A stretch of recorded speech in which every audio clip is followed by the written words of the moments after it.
Welcome to Samriddhi trading और investment की दुनिया में आपका कंपेनियन।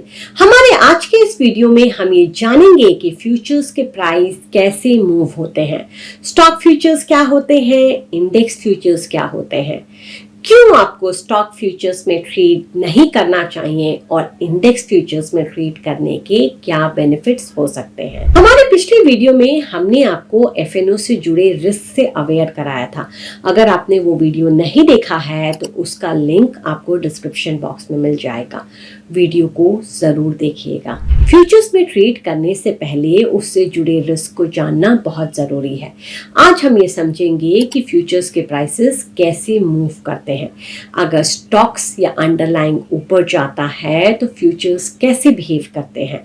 हमने अपने पिछले वीडियो में ये जाना था कि डेरिवेटिव्स की अपनी खुद की कोई वैल्यू नहीं होती है, ये अपनी वैल्यू किसी और अंडरलाइंग एसेट से डिराइव करता है और वो एसेट कुछ भी हो सकता है। Stocks, bonds, currencies, commodities, even power या वेदर के भी डेरिवेटिव्स हो सकते हैं। आज हम स्टॉक्स और इंडेक्स फ्यूचर्स को समझेंगे। अंडरलाइन चाहे जो भी हो, उसके मैकेनिक्स सेम रहते हैं। आइए एक एग्जाम्पल लेकर इसके डायनामिक्स को डिटेल्स में समझते हैं। आज के डेट पर रिलायंस इंडस्ट्रीज 1200 के आसपास ट्रेड हो रहा है और उसके 3 फ्यूचर्स अवेलेबल हैं मार्केट में, दिसंबर, जनवरी और फरवरी। आपको पहले भी बताया है हमने कि स्टॉक फ्यूचर्स 3 अलग अलग एक्सपायरी के लिए अवेलेबल होते हैं। अभी क्योंकि दिसंबर चल रहा है इसलिए दिसंबर, जनवरी और फरवरी के लिए फ्यूचर्स अवेलेबल है। रिलायंस का दिसंबर फ्यूचर 1327 में अवेलेबल है, रिलायंस का जनवरी फ्यूचर 1335 में अवेलेबल है और रिलायंस का फरवरी फ्यूचर 1345 में अवेलेबल है। जब हम ये देखते हैं कि स्टॉक, इंडेक्स या कमोडिटी फ्यूचर्स का प्राइस उसके स्पॉट प्राइस से ज़्यादा है और वो सब्सिक्वेंटली बढ़ते चला जा रहा है, तो इसका मतलब ये है कि मार्केट ये एक्सपेक्ट कर रहा है कि इस स्टॉक, कमोडिटी या इंडेक्स का प्राइस फ्यूचर में बढ़ेगा। और जब फ्यूचर प्राइस सब्सिक्वेंटली कम होने लगता है तब इसका मतलब ये होता है कि मार्केट ये एक्सपेक्ट कर रहा है कि इसका प्राइस आने वाले फ्यूचर में कम होगा। ये सिर्फ मार्केट एक्सपेक्टेशन है, ऐसा हो ये ज़रूरी नहीं है। हमने रिलायंस के शेयर्स के केस में देखा था कि स्पॉट प्राइस 1322 है और फ्यूचर प्राइस 1327, 1335 और 1345 है। जितनी दूर की एक्सपायरी होगी फ्यूचर प्राइस बढ़ता चला जाएगा, क्योंकि जितना ज़्यादा टाइम पीरियड होगा अनसर्टेनिटी उतनी ही ज़्यादा होगी और उसका रिस्क प्रीमियम भी उतना ही ज़्यादा होगा। फ्यूचर्स और अंडरलाइन का प्राइस पॉजिटिवली कोरिलेटेड होता है। इसका मतलब है कि अगर रिलायंस का प्राइस ऊपर जाता है तो उसके फ्यूचर्स का प्राइस भी ऊपर जाएगा और अगर रिलायंस का प्राइस नीचे जाता है तो उसके फ्यूचर्स का प्राइस भी नीचे जाएगा।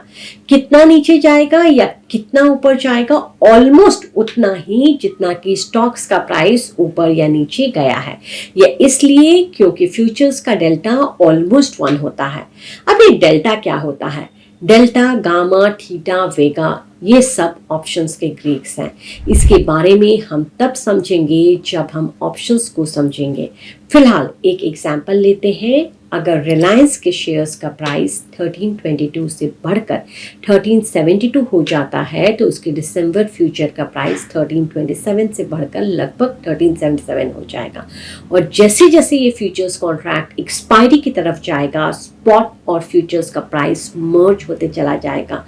31 दिसंबर के दिन रिलायंस का स्पॉट प्राइस और रिलायंस का फ्यूचर प्राइस लगभग सेम होगा। फ्यूचर्स इस तरह से काम करते हैं, चाहे वो फ्यूचर्स किसी भी चीज़ के क्यों ना हो, उसके मैकेनिक्स सेम होंगे।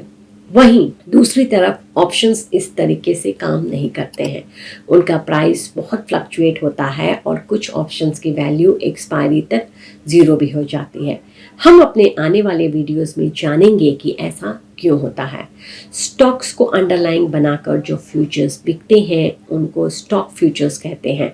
ये अलग अलग लॉट साइजेस में आते हैं। लॉट साइजेस 50 शेयर्स के भी हो सकते हैं और 5000 शेयर्स के भी। इनफैक्ट 25,000 शेयर्स के भी लॉट साइजेस होते हैं, जैसे कि येस बैंक के स्टॉक फ्यूचर्स 27,000 शेयर्स के लॉट साइजेस में अवेलेबल है। आइडिया ये है कि एक्सचेंज जानबूझकर लॉट साइजेस ऐसे रखते हैं कि रिटेल इन्वेस्टर्स इसमें बिना सोचे समझे ना घुसे। अभी एनएसई ने निफ्टी 50 के मिनिमम कॉन्ट्रैक्ट वैल्यू को 15 लाख कर दिया है ताकि रिटेल ट्रेडर्स को लॉस से बचाया जा सके। अब हम ये समझते हैं कि स्टॉक फ्यूचर्स रिस्की क्यों होता है। जैसा कि हमने पहले भी डिस्कस किया था कि फ्यूचर्स लेवरेज प्रोडक्ट होते हैं, यानी कि आप 10 रुपये में 100 रुपये का सामान भी खरीद सकते हैं। दूसरा रिस्क ये है कि स्टॉक्स के प्राइस बहुत फ्लक्चुएट करते हैं। ये एक दिन में 2% से लेकर 30 से 35% तक भी फ्लक्चुएट कर सकते हैं। अब मान लीजिए आपने जिस स्टॉक का फ्यूचर खरीदा है उसका प्राइस 1% फ्लक्चुएट करता है और आपने 10 टाइम्स लेवरेज ले रखा है, तो इसका मतलब है कि अगर स्टॉक 1% गिरा तो आपका ट्रेड 10% लॉस में जाएगा। 5% स्टॉक नीचे जाता है तो आपको 50% का लॉस होगा और 30% से स्टॉक नीचे गिरता है तो आपको 300% का लॉस होगा। इतना लॉस आप एब्जॉर्ब कर पाएंगे? ब्रोकर बार बार आपको मार्जिन कॉल करेगा और मजबूरी में आपको डिलीवरी लेनी पड़ेगी।